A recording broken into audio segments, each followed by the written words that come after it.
자, 오늘 이 복된 주일에 하나님 앞에서 예배하는 이 교회에 나오셨든지 아니면은 우리 가정에 계시든지 하나님 앞에서 예배하는 우리 사랑하는 성도님들과 가정 위에 하나님의 크신 은혜와 복이 넘치기를 주님의 이름으로 축원합니다. 아멘. 저는 3주 연속 베드로전서 1장 서론에 나와 있는 말씀을 설교하고 있습니다. 하나님 앞에 기도했어요. 하나님, 이 코로나로 인해서 여러 가지로 힘들고 어려운 때에 제가 어떤 메시지를 선포해야 될까요? 기도하는 가운데 하나님께서 소망의 메시지다. 소망의 메시지. 더더욱 베드로 전후서 사도 베드로를 통해서 주신 이 메시지는 소망의 말씀이에요. 소망, 참 소망. 그래서 오늘도 세 번째 시간으로 이 베드로 전서에 나와 있는 그 서론에 관한 말씀을 본문을 중심으로 우리가 함께 말씀을 상고하고자 합니다. 1950년 6.25 전쟁이 발발하지요. 갑자기 북한 그 군인들이 이제 남쪽으로 공격해 옴으로 인해서 준비가 안 돼 있던 남한은 계속해서 후퇴를 하고 낙동강까지 이제 밀려갑니다. 부산 이쪽 경상남도 일부만 남아 있는 다시 반격이 시작이 되고 유엔군 내 인천 상륙 작전이 진행되어지고 그러면서 다시 올라갑니다. 밀고 올라갑니다. 낙동강변까지 갔습니다. 그때 인해 전술의 그 작전을 쓰면서 중공군들이 벌떼와 같이 개미떼와 같이 쫙 몰려옵니다. 전쟁을 했던 분들의 이야기를 들어보면은 공격하며 전진할 때보다 후퇴할 때가 더 힘들고 더 어렵다고 그럽니다. 압록강까지 밀고 올라갔었던 미군 해병대, 유엔군에 속해 있었던 미군 해병대 부대원들이 이제 중공군의 그 개입으로 인하여서 막 밀려가는데 옆에서 동료들이 쓰러져 죽고 그리고 피곤하고 힘들고 잠시 좀 틈을 타가지고 바위 밑에 웅크리고 앉아있는 그 미국 병사에게 한 종군 기자가 이야기를 합니다. What can I do for you? 내가 당신에게 뭘 해줬으면 좋겠습니까? 그러니까 그 미국 병사가 하는 말이 Give me tomorrow. 나에게 내일을 주십시오. 내일이 없는 겁니다. 옆에서 동료들이 총에 맞아서 쓰러지고 죽어가는 것을 보면서 그러면서 이 병사에게 원하는 것이 있다 그러면 나에게 내일이 있을까? 내일 살아있을까? 내일이라고 하는 소망이 나에게 있을까?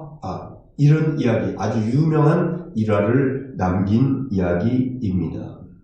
내일이 보장된 사람은 어떤 상황 속에서도 살 수가 있습니다.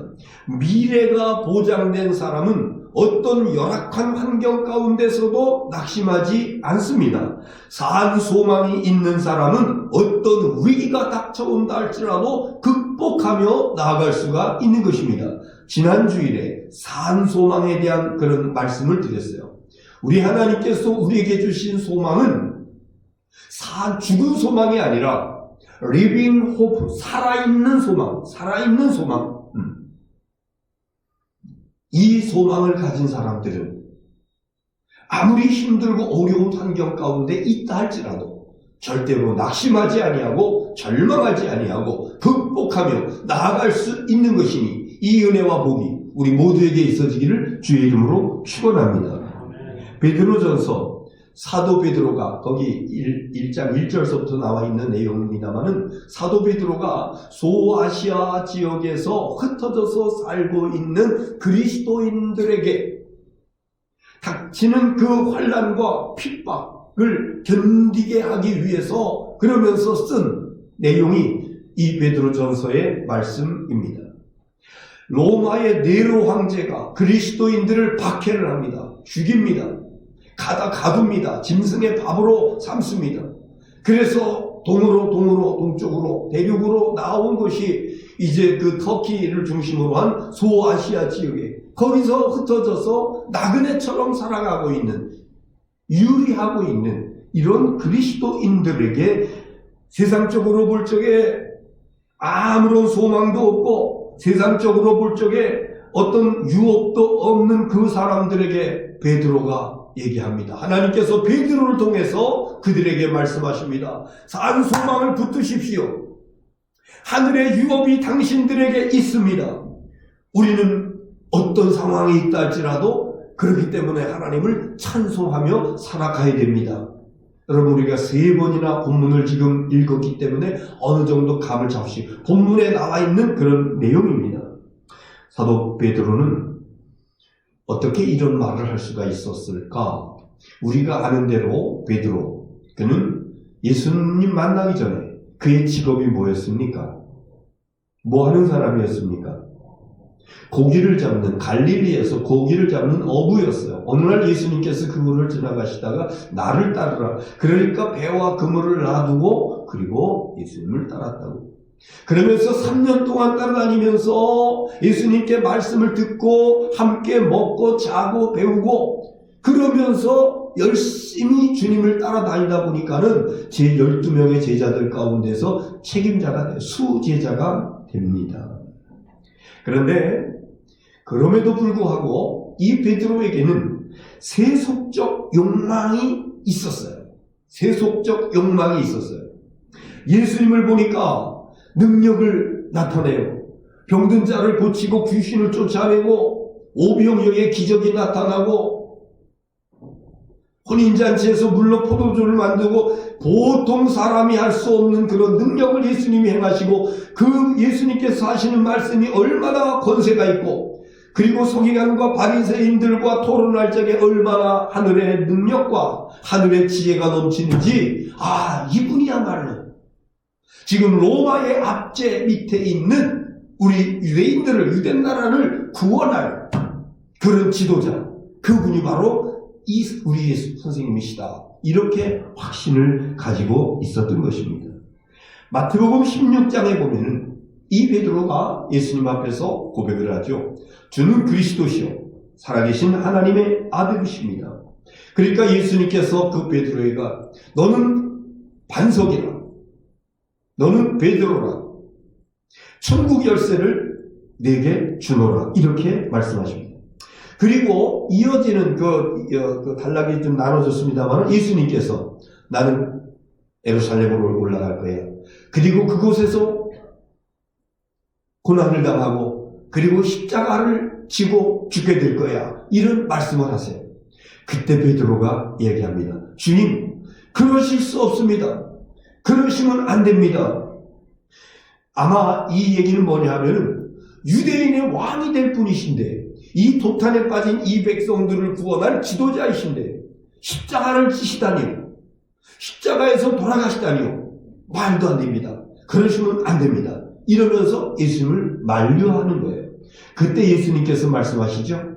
뭐라고 말씀하시냐면 사탄아 물러가라. 너는 나를 넘어지게 하는 자로다.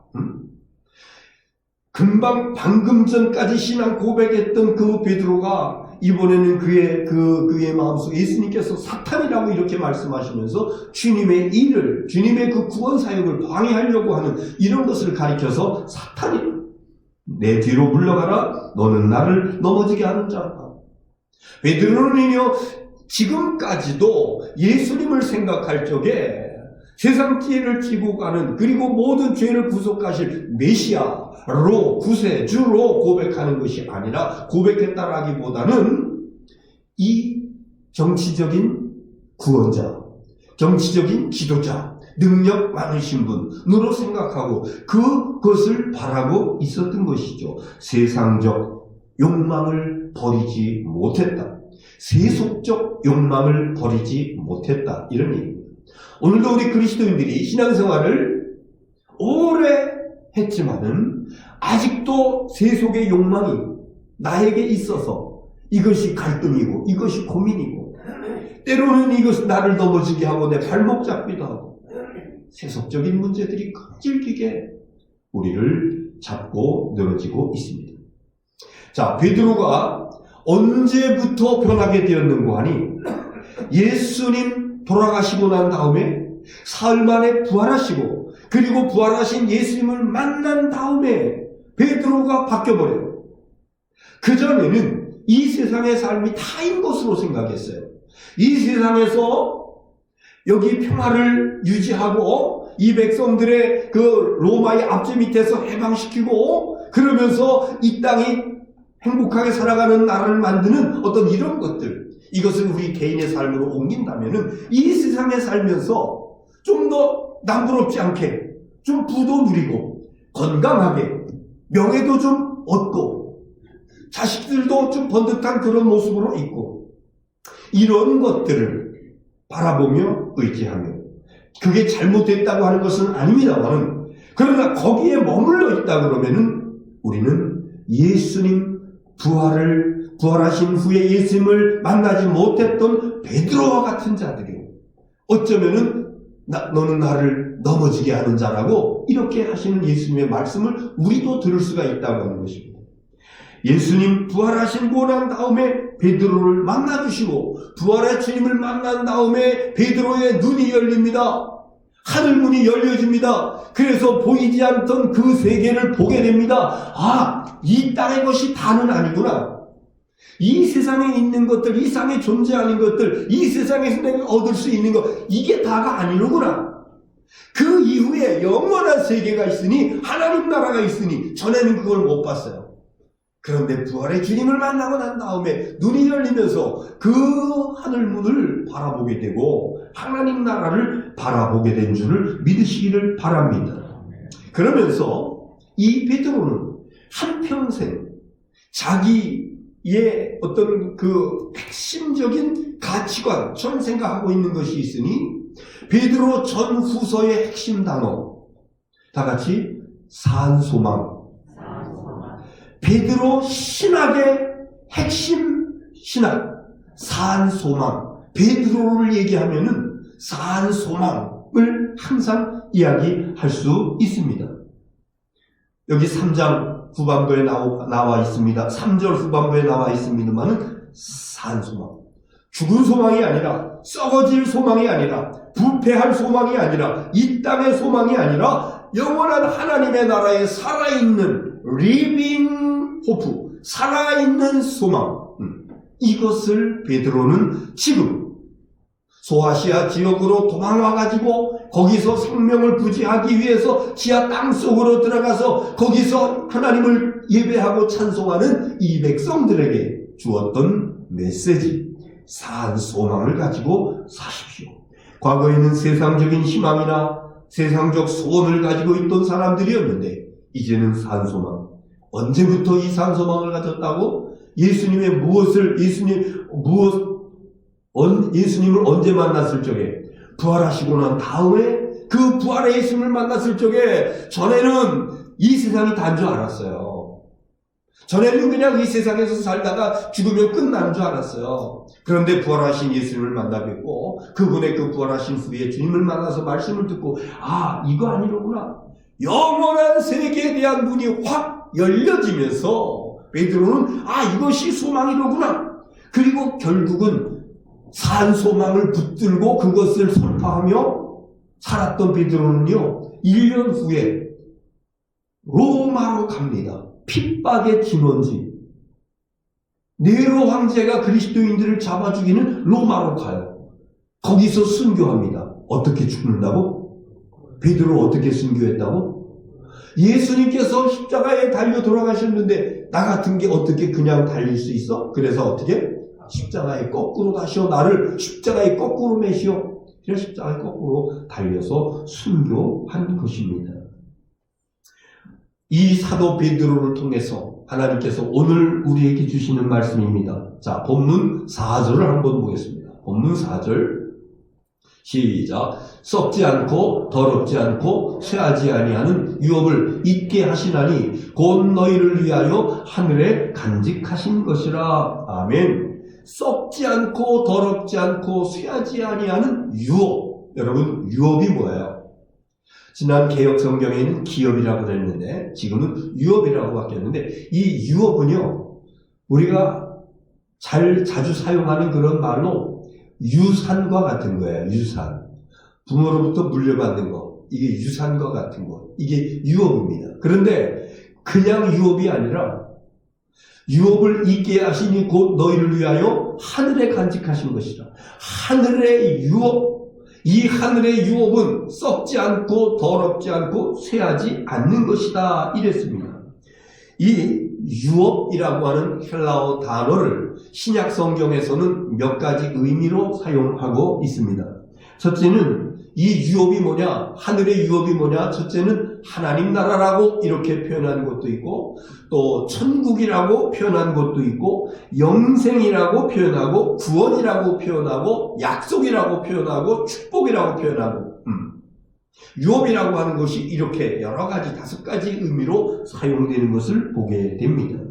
이 하늘의 유업은 이 땅의 유업과 비교할 수 없습니다. 이 땅의 유업. 오늘도 지금도 이제 부모님들이 이제 연로하시고 하나님의 부르심을 받게 되면은 자녀들에게 유업을, 그 유산을 남겨줍니다. 넣게. 그래서 그 때로는 그것이 논이 되고 밭이 되고 산이 되고 집이 되고, 이게 부동산들이 있죠. 이런 것들도 되고, 또 무슨 유가증권이라든가 뭐 현금이라든가 뭐 가지고 있는 이런 것들도 자녀들에게 나눠줍니다. 자녀들은 그것을 받으면 굉장히 행운하라고 생각을 하죠. 그런데요, 부모로부터 물려받는 유산이 참으로 귀하고 복되고 아름답고 그렇긴 하지만은, 그러나 성경대로라 그러면은요, 세상의 유산은요 썩는 것이고 세상의 유산은요 쇠하는 것입니다. 저는 여러 번 봤어요. 유산 다툼을 하는 자녀들이, 형제들이 천천지 왼수가 되어지는, 아버지가 돌아가시니까는 장례를 지내는 이것이 중요한데, 집안에 뭐 감춰둔 거, 뭐 이런 거, 무슨 뭐 이런 거 없는가 이러면서 막 장롱을 뒤지고 막 이런 일들도 다반사로 일어납니다. 또 어떤 지혜가 없는 그런 자녀들은 부모로부터 하루아침에 많은 유산을 물려받았는데 관리할 능력이 없어가지고 패가망신하는 그런 자녀들도 있습니다. 이런 유산을 가리켜서 오늘 성경은 뭐라고 말씀하는 거 아니? 썩어질 것이다. 쇠하는 것이다. 그러나 썩지 않고 쇠하지 아니하고 더럽지 아니하는 하늘의 유업을 주신다고 이렇게 말씀하고 있습니다. 이것이 바로 우리의 산 소망이요. 이 놀라운 하늘의 유업을 받은 축복받은 백성들이 어떤 환경 속에 있든지 할 수 있는 것이 있으니, 오늘 1절에 처음부터 쭉 나와 있는 하나님을 찬송할지어다. 하나님을 찬송할 수 있는 자. 이 하늘의 유업을 받고, 그리고 하늘의 유업을 받음으로 인하여서 기쁨과 즐거움이 있는 이 백성들은 어떤 상황 속에서도 하나님을 찬양하며 나아가게 되는 줄로 믿습니다. 요한계시록에 있는 말씀 보겠습니다. 22장 1절로 5절. 하늘의 유업이 뭔가? 하늘의 유업. 자, 시작. 또 그가 수정같이 맑은 생명수의 강을 내게 보이니 하나님과 및 어린 양의 보좌로부터 나와서, 1절에 있는 말씀 보면요, 생명수, 그 생명수가 어디서부터 흘러나와? 하나님과 어린 양 예수 그리스도의 보좌로부터 생명수 강물이 흘러나오는데, 그 생명수가 무엇과 같다고? 맑은 수정과 같이 맑다 그래. 수정과 같이 맑다.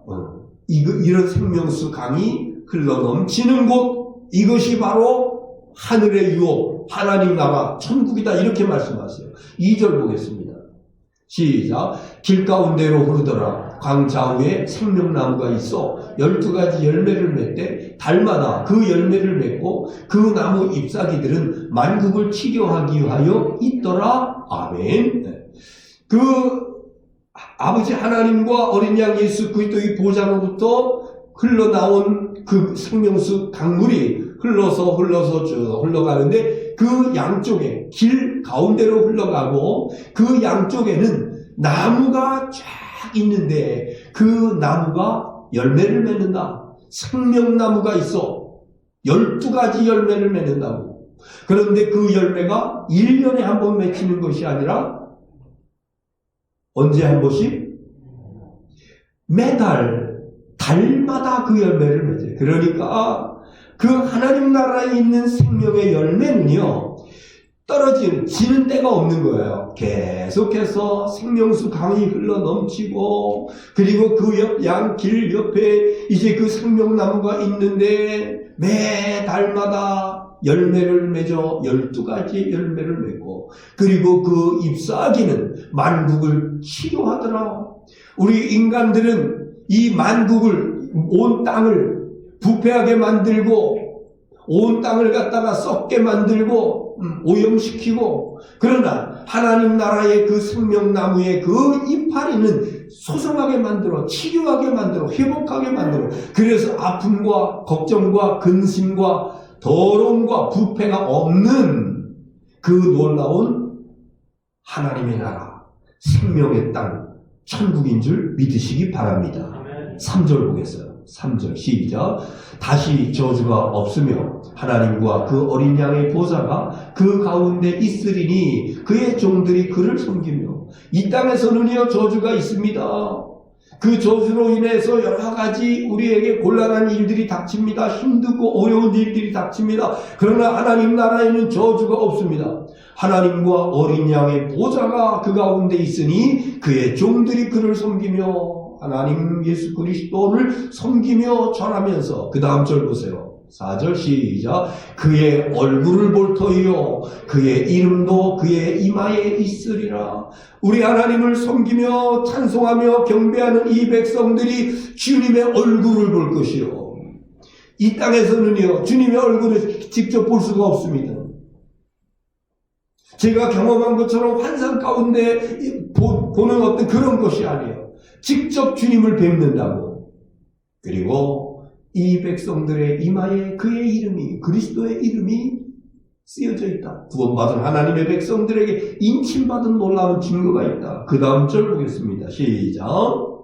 다시 밤이 없겠고 등불과 햇빛이 쓸데없으니 이는 주 하나님이 그들에게 빛이심이라. 그들이 세세토록 왕노릇하리로다. 이 땅에서는 밤이 되면은 불을 켜야 되지만은, 그러나 거기서는 불이 필요 없어. 왜? 하나님이 빛 자체이시기 때문에 더 이상 어둠이 있을 수가 없다. 그리고 그들이 세세토록 왕노릇하리로다. 구원받은 하나님의 백성들, 하늘의 유업을 받은, 산소망을 가지고 살다가 하늘의 유업을 받은 백성들이 그 나라에서 왕노릇한다고 하는 것은 그 어떤 것에 구속도 받지 않고 저촉도 받지 않고 자유로운 가운데 왕권을 가지고 살아가는 놀라운 은혜와 축복이 하나님의 자녀들, 저와 여러분에게 허락되어진 줄을 믿으시기를 바랍니다. 그래서요 우리가 이 땅에 살았을 때에는요 좀 구차하게 살 수도 있습니다. 이 땅에 살았을 때는 좀 고생도 할 수도 있고, 때로는 무시당하기도 하고, 때로는 질고로 인해서 아파할 수도 있고, 이 땅에 살았을 때는 그런 모습이 우리 가운데 있을 수 있어요. 그러나 하나님께서 우리에게 주신 이 하늘의 유업을 받아 누리는 믿음의 백성들, 산 소망을 가지고 어떤 경우에도 주님을 찬양하며 살았던 믿음의 백성들, 그 나라에서는 더 이상 아픈 것도 없고 곡하는 것도 없고 슬픈 것도 없고, 우리 주님 손 붙잡고 그 황금길을 걸으면서 그러면서 찬송하며 영생복락을 누리는, 이것이 바로 하늘의 유업을 물려받은 저와 여러분의 모습인 줄 믿으시기 바랍니다. 이 영생의 생명이 어떻게 우리에게 유업으로 주어지는가? 자, 본문 7절 말씀 보겠습니다. 본문 7절에 시작. 너희 믿음의 확실함은 둘로 연단하여도 없어질 금보다 더 귀하여 예수 그리스도께서 나타나실 때에 칭찬과 영광과 존귀 얻게 할 것이니라. 아멘. 너희 믿음의 확실함 그랬어요. 너희 믿음의 확실함. 우리가 어떻게 하늘의 유업을 받게 되는가? 다른 거 아닙니다. 확실한 믿음입니다. 흔들리는 믿음이 아닙니다. 변함없는 믿음, 배신하지 않는 믿음, 배교하지 않는 믿음. 네로가 콜로세움 원형 극장에서 굶주린 사자를 풀어놓고 그러면서 이제 죽게 하는 그러한 때에 그 콜로세움 밖에 광장에는 황제가 만들어 놓은 뭐가 있었다고? 황금마차. 직전에 사자 풀어놓기 직전에 나 예수 모릅니다. 예수 안 믿겠습니다. 그래? 이리 와라. 황금마차 타고 그리고 황제가 하사한 땅에서 농사를 지으면서 일하면서 살아갈 수 있는 그런 특전을 줬는데 한 사람도 그 황금마차를 탄 사람이 없다. 배교하지 아니했다고. 확실한 믿음을 가지고 살았던 초대교회 우리 신앙의 선배들인 줄 믿습니다. 오늘도 우리가 어떤 불시험 앞에서도 어떤 세상 유혹 앞에서도 어떤 핍박 가운데서도 우리는 변함없는 믿음, 확실한 믿음, 우리 주님을 향하는 이 간절한 믿음 붙잡고 나아갈 때에 우리 주님께서 본문에 나와 있듯이 칭찬해 주시고 영광을 얻게 되고 존귀한 자라고 말씀해 주신다고. 여러분 주님 앞에 갔을 적에요, 주님께서 너 왔구나, 아무개야 얼마나 힘들었냐, 고생했지, 충성하려고 사명 감당하느라고 얼마나 했었냐. 그러면서 주님께서 칭찬해 주시고 하늘의 영광을 허락해 주시고 그리고 존귀, 높게 귀하게, 존귀라고 하는 것은 그냥 귀한 것이 아니라 높여서 귀하게 여기든 우리 주님으로부터 너는 존귀한 자야, 너는 가장 귀한 자야, 가장 아름다운 자야, 가장 복된 자야, 이러면서 주님께서 우리를 맞아주시는 이 놀라운 은혜가 어떤 사람들에게 확실한 믿음을 가지고 어떤 경우에도 흔들리지 아니하고 배교하지 아니하고 죽으면 죽었지 내가 주님을 끝까지 믿습니다, 순교의 믿음을 가지고 살아가는 이 백성들에게 이 놀라운 영광과 칭찬과 존귀를 허락해 주시는 줄 믿습니다. 8절 말씀 보겠습니다. 8절 시작. 예수를 너희가 보지 못하였으나 사랑하는도다. 이제도 보지 못하나 믿고 말할 수 없는 영광스러운 즐거움으로 기뻐하니. 예수를 너희가 보지 못하였으나, 지금 소아시아에 피해서 살고 있는 그리스도인들은 로마에서부터 왔거든요. 예수님을 만난 사람들이 아닙니다. 그러나 그럼에도 불구하고 사랑하는도다. 예수님을 보지 못했지만 그러나 너희들이 예수님을 사랑하는도다. 이제도 보지 못하나 믿고 말할 수 없는 영광스러운 즐거움으로 기뻐하니. 확실한 믿음을 가지고 있는 사람은 예수님을 직접 보지 못해도 예수님 사랑합니다. 주님 사랑합니다. 예수님 사랑합니다. 주님 한 분뿐이에요. 누가 이런 고백을 할 수 있는 거 아니? 확실한 믿음을 가지고 있는 거죠. 그리고 이제도 보지 못하나 믿고 말할 수 없는 영광스러운 즐거움으로 기뻐한다. 누가? 확실한 믿음을 가지고 있는 자. 예수님을 만나 보지는 아니했지만 주님을 사랑하고 그리고 그 주님을 사랑하는 그 믿음을 갖고 있는 사람들은 어떤 환경 속에서도 즐거워하고 기뻐하며 살아가게 되는 줄로 믿습니다. 9절 말씀이에요. 마지막 절입니다. 9절 시작. 믿음의 결국 곧 영혼의 구원을 받음이라. 아멘. 확실한 믿음을 가지고 있는 자, 어떤 경우에도 흔들리지 아니하고 어떤 경우에도 배신하지 아니하고 확실한 믿음을 가지고 있는 자, 그 믿음의 결국 곧 영혼의 구원, 하늘의 유업, 하나님 나라를 유업으로 받는 놀라운 은혜와 축복이 우리 모두에게 있어지기를 주님의 이름으로 축원합니다. 기도하겠습니다.